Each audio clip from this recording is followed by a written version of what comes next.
crianças, se eu conto, vocês não acreditam. É, isso mesmo que vocês leram.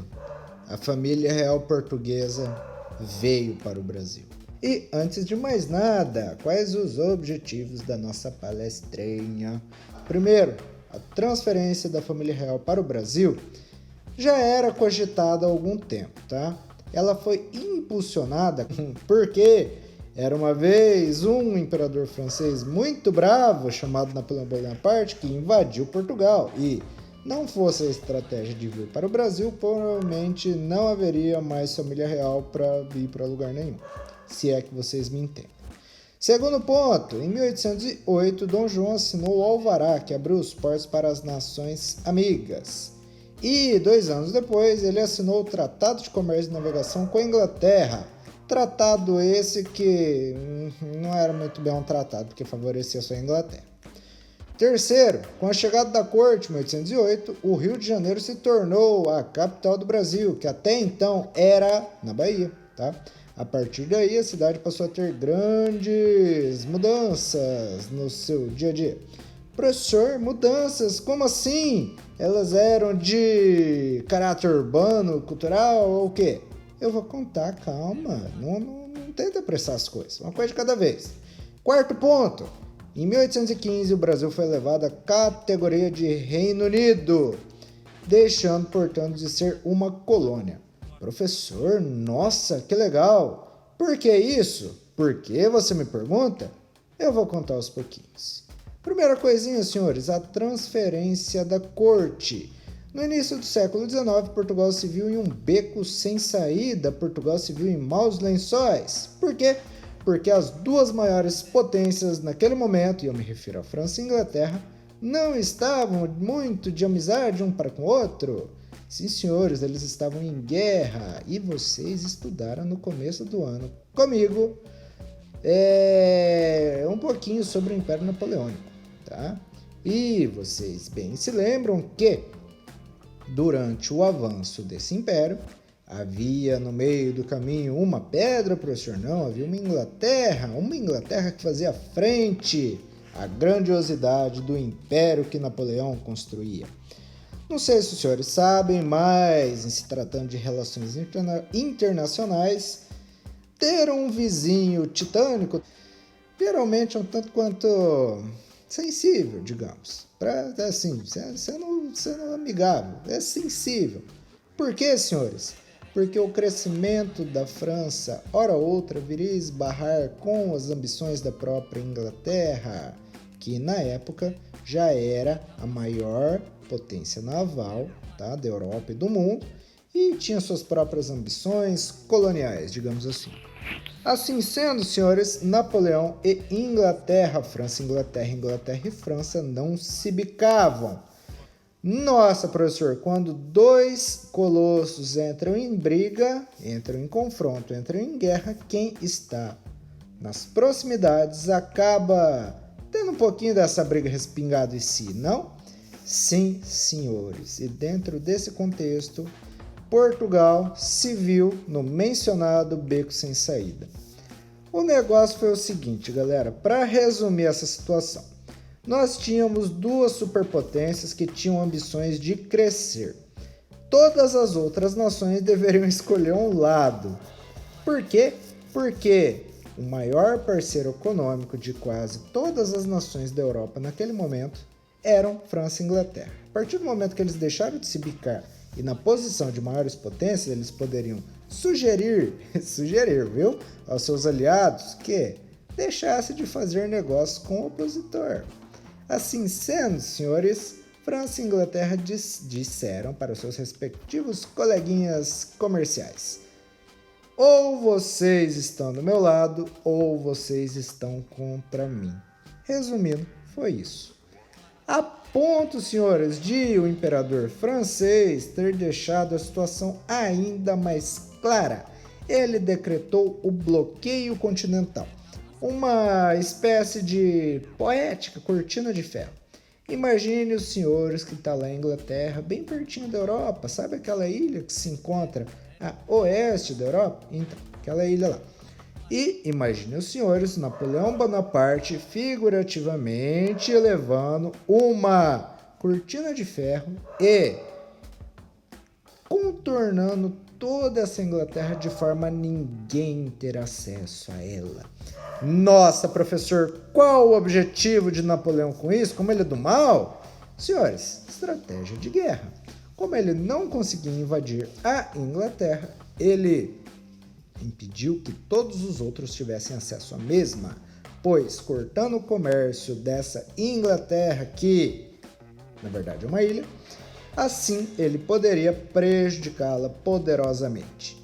O problema, galerinha, é que ao prejudicar a Inglaterra, todos aqueles que faziam comércio com ela, consecutivamente, também seriam prejudicados. Como é o caso de Portugal, que mantinha boas relações com a Inglaterra naquele momento. Então foi o seguinte, senhores, o imperador francês propôs bem entre aspas, né, ele impôs que todos os que mantivessem relações comerciais com a Inglaterra se veriam com ele. A Inglaterra, senhores, não ameaçou Portugal, mas o rei português, muito espertão, sabia que não manter essa aliança com a Inglaterra poderia significar uma ameaça para suas colônias na América. Afinal de contas, a Inglaterra possuía a maior esquadra marítima. O comércio com a Europa estava dificultado. Para a Inglaterra voltar os seus olhos para uma América na qual ainda não há quaisquer traços de Napoleão, galera, eram 2 tempos. Seria muito fácil a Inglaterra fazer isso. Então, estrategicamente falando, Dom João precisou tomar um partido. Ou ele ficava do lado da Inglaterra e, mantendo sua amizade com ela, resguardava suas colônias, ou ele ficava do lado de Napoleão e, enfim, as coisas não eram muito legais, senhores. De uma forma ou de outra, Portugal sairia ganhando e perdendo ao mesmo tempo. Ficando do lado de Napoleão, não seria atacado por Napoleão, mas perderia a amizade com a Inglaterra. Ficando do lado da Inglaterra, não seria atacado pela Inglaterra, mas seria atacado por Napoleão. Meu Deus do céu, professor, o cara não tinha uma escolha muito saudável, né? Não, ele não tinha uma escolha muito saudável. E, assim sendo, a opção tomada por Portugal foi manter-se do lado da Inglaterra.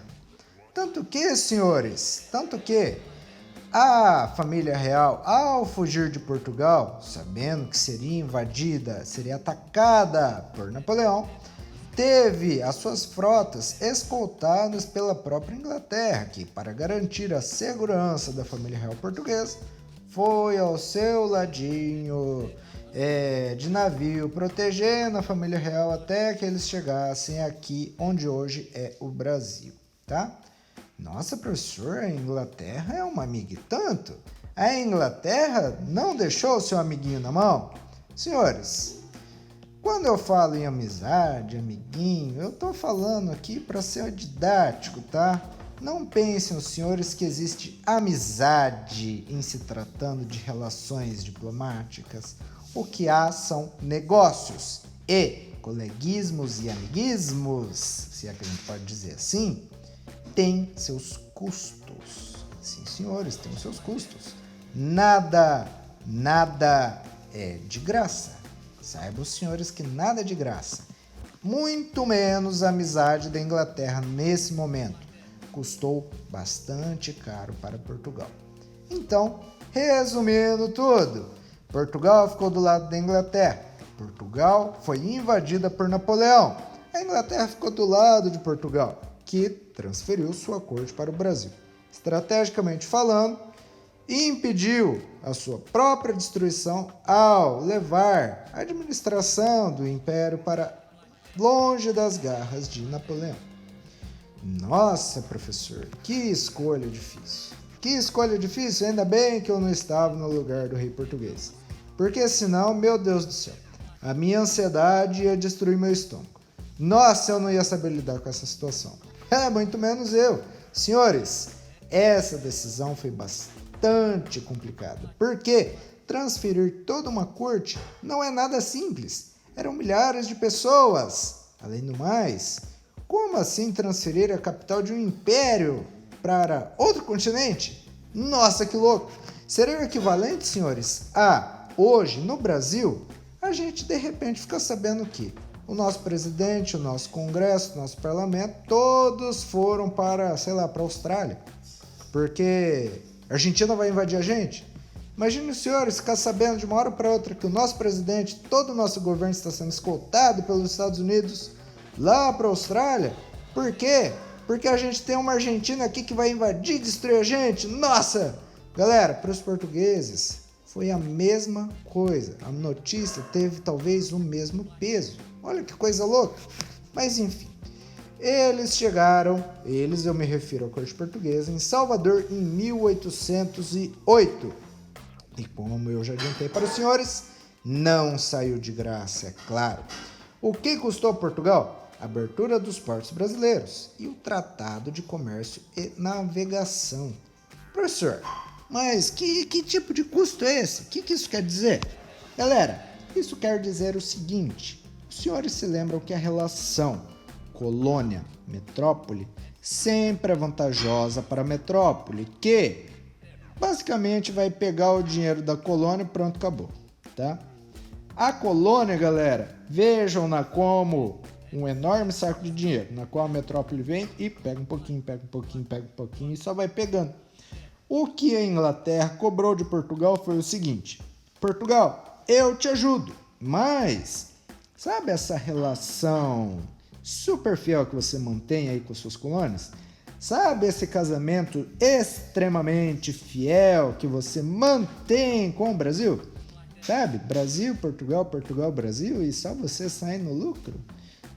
Eu quero entrar nessa brincadeira.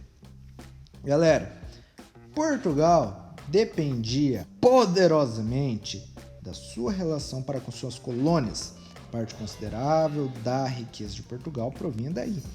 A Inglaterra, muito espertinha, sabendo que ter uma colônia como o Brasil, olha só o tamanho do nosso Brasil, era extremamente rentável, ofereceu sua ajuda a Portugal, tendo em vista a nossa terrinha. Olha só, ele queria um pedacinho da nossa carne, essa Inglaterra, muito espertona.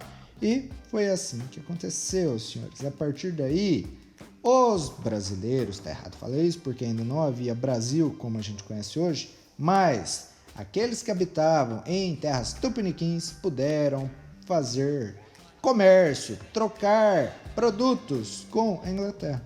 Até então, os brasileiros eram obrigados a comercializar exclusivamente com Portugal. Mas, a partir do momento em que os portos foram abertos, o Tratado de Comércio e Navegação foi estabelecido, a Inglaterra começou a fazer parte dessa brincadeira, tá? E Portugal, lá esquecidinha, lá na Europa, coitada de Portugal, tão largadinha, abandonada pelo próprio rei, foi invadida por Napoleão. Napoleão ameaçou e fez. Portugal agora está invadida. Mas a corte está a salvo, aqui no Brasil. Criancinhas, o Rio de Janeiro veio a se tornar a nova sede da monarquia.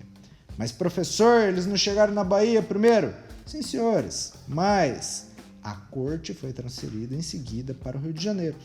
Lembrem-se, os senhores, que Minas Gerais, São Paulo, Rio de Janeiro, essa região por onde foi movimentado muitas riquezas, bastante ouro, acabou por se desenvolver, criar um núcleo urbano grande e bem interconectado, tá? Foi bastante estratégico, então, para o imperador trazer a corte para o Rio de Janeiro. Moços, saibam, senhores, agora que o Brasil está em outra fase de sua vida. De agora em diante, já não é mais colônia, pelo menos em prática. No papel ainda era. Mas saibam, senhores, que por enquanto, o Brasil assume uma nova perspectiva do ponto de vista global. Por quê? Porque foi a primeira vez em que um imperador europeu pisou seus pés em solo americano. Esse foi um momento único da história. Momento esse que eu vou falar um pouquinho mais no próximo bloco dessa palestrinha. Te espero lá.